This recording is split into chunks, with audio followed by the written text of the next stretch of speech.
안녕하세요. 바이올로지 챌린지 팀의 차장을 맡게 된 이한결이라고 합니다.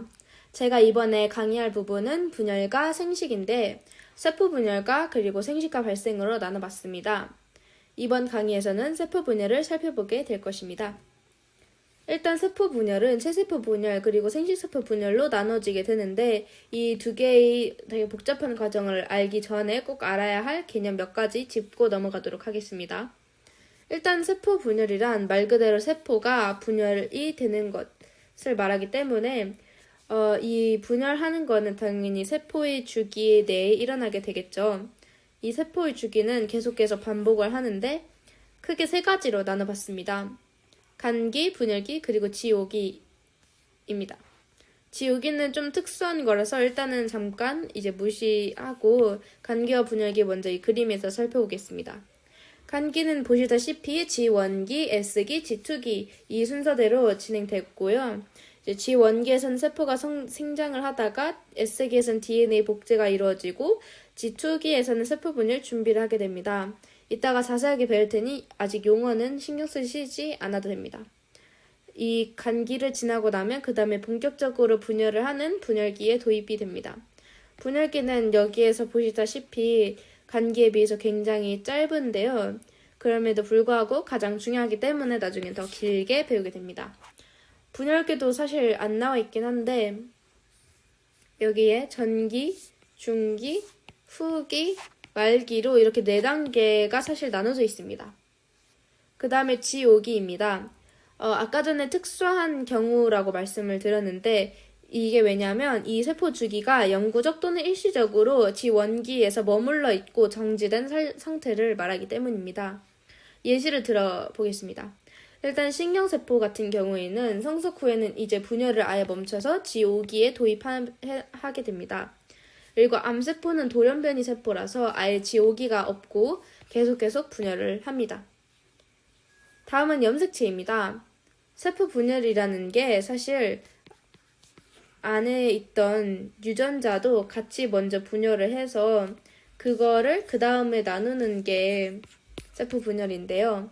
그래서 이 유전자, 저희가 흔히 말하는 유전자와 DNA는 결국 염색체를 이루는 작은 단위들이기 때문에 염색체가 굉장히 여기선 중요하게 나옵니다.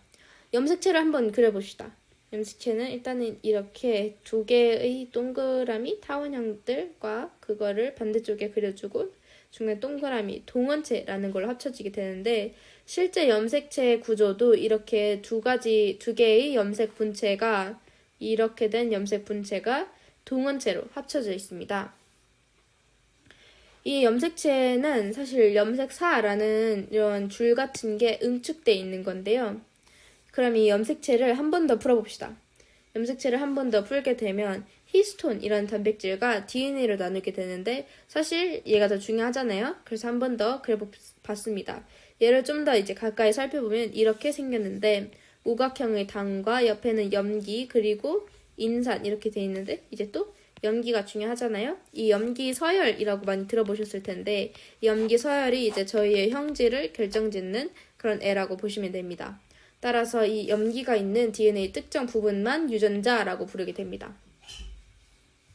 이게 자꾸 풀고 하다 보니까 되게 복잡할 수 있어서 이렇게 간단하게 식으로 정리를 해봤습니다.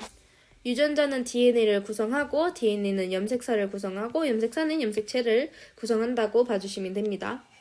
그 다음은 핵상과 핵형인데 사실 핵형은 잘 안 나와서 핵상만 살펴보도록 하겠습니다. 핵상이라는 거는 세포 내 염색체의 구성 내용이라는 겁니다.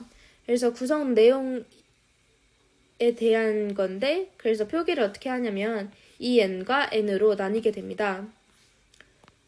EN이라는 거는 한 세포 내에 염색체가 크기와 모양이 같은 염색체가 이렇게 해서 이렇게 짝을 이루고 있으면 이걸 EN이라고 합니다. 그렇지만 만약 이렇게 돼서 짝을 이루지 못하고 한 짝씩만 있게 된다면 이거는 N이라고 부릅니다. 그래서 이렇게 짝을 만든 것들을 상동 염색체라고 부르게 되는데 얘도 굉장히 많이 나옵니다.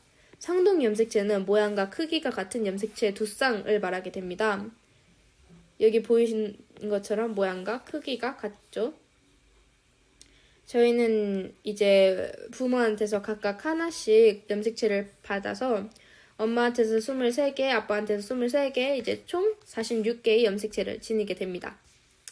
그래서 인간의 염색체라고 검색을 하면 자주 나오는 게 이렇게